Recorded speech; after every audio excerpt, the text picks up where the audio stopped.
నిద్రగన్నేరు విత్తనాలు వేశాడు, నిద్రగన్నేరు చెట్లే వస్తాయి. మామిడి టెంకలు వేశాడు, మామిడి చెట్లే వస్తాయి.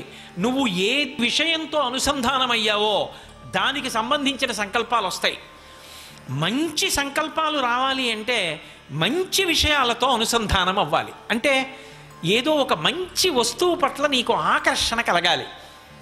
నేను ఎలాగైనా సంగీతం నేర్చుకోవాలండి అన్న ఉత్సాహాన్ని కలగాలి.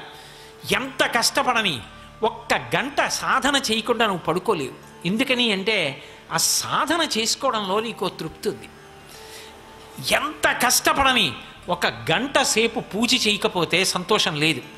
మహానుభావుడు ఈ భూమి మీద నడయాడిన దైవంగా కీర్తింపబడిన మహాస్వామి రోజు గంట పూజ చేసేవారు. 1 గంట పూజ అని పేరు.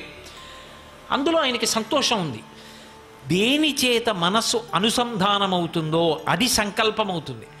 ఆ సంకల్పం నెరవేరేటట్టుగా కూడా ఆవిడే చేస్తుంది. ఇంట్లో ఎన్ని తరాలకి కూడా సరిపడనంత కీర్తి సంపాదించగలిగిన వాడు ఒక్కడు పుడితే ఆ పేరు ఎంతకాలం నిలబడుతుందో అంతకాలం ఆ ఇంట్లో తరాల వాళ్ళందరూ ఊర్ధ్వలోకాలకు ఎడతారు. అటువంటి కీర్తిని తన బిడ్డలకు ఇవ్వడం ఆవిడ లక్షణం. అందుకే మీరు చూడండి, ఆవిడ పాదములు పట్టుకుంటే ఆవిడ కాదు కీర్తి పొందడం, ఆవిడ పాదములు పట్టుకున్న వాడిని లోకం కీర్తించేటట్టు చేస్తుంది. ఆవిడ కీర్తించేటట్టు చేసి అంతమంది కీర్తిస్తుంటే మురిసిపోతుంది. చూసావా, నా బిడ్డడికి ఎంత పేరో, నా పాదాలు పట్టుకున్నాడు కదా, వాడికి ఎంత కీర్తో చూసావా. ఆవిడ చూడనిది ఏముంటుంది, నా ఎదురుగుండా పొగిడేవాళ్ళు నాకు తెలుస్తారు, నా వెనక్కి వెళ్ళి తిట్టేవాళ్ళు నాకు ఎలా తెలుస్తారు, నాకు తెలియరు.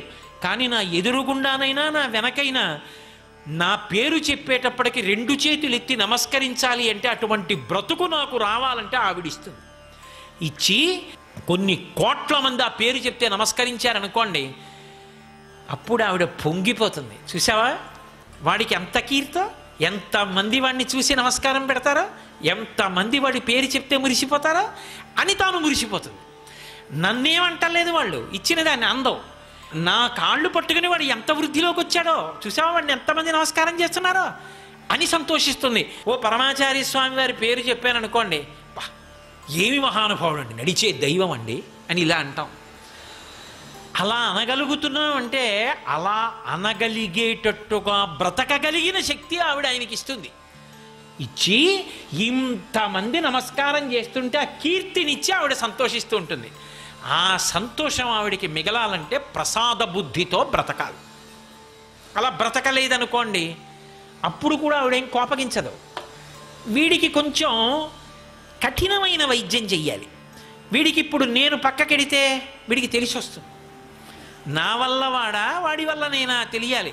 పటకార నేనే పట్టుకుంటున్నాను, మరుగు పాలగిన్నెని అనుకుందనుకోండి, పైన పట్టుకునేవాడు పట్టుకోలేదనుకోండి, కింద పాలగిన్నెని పట్టుకుంటాను కాబట్టి పటకారని, నా అంత గొప్పది లేదు.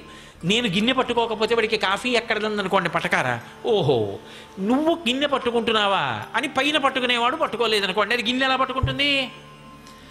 గిన్నె పట్టుకోగలిగిన పటకార అన్న కీర్తి ఎందుకు వచ్చిందంటే పైన పట్టినవాడు ఉన్నాడు కాబట్టి అది పటకార అయింది.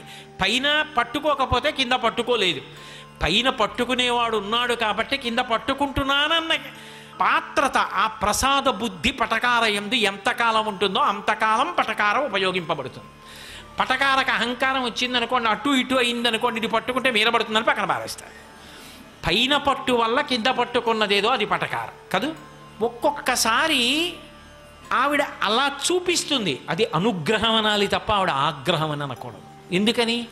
అమ్మ ఒక్కొక్కసారి పిల్లవాడిని కూర్చోపెట్టి చెంప మీద ఒక్క దెబ్బ కొట్టి పాలు బువ్వ పెడుతుంది అంటే అమ్మ కోపమా? అమ్మకి కోపం అనకూడదు, ఆవిడది నిరంతర కారుణ్యం, ఎప్పుడూ కరుణామూర్తి అమ్మ. మరెందుకు అమ్మ కొట్టింది అంటే అలా కొట్టకపోతే వాడు తినడు అన్నం, అన్నం తినకపోతే వాడికి ఆరోగ్యం నిలబడదు, బలం రాదు. వాడి క్షేమం కోసం కొట్టింది. వాడి క్షేమం కోసం కొట్టే అమ్మ కారుణ్యం ఎలా ఉంటుందో అమ్మవారు ఒక్కొక్కప్పుడు పెట్టే పరీక్ష కూడా అలాగే ఉంటుంది.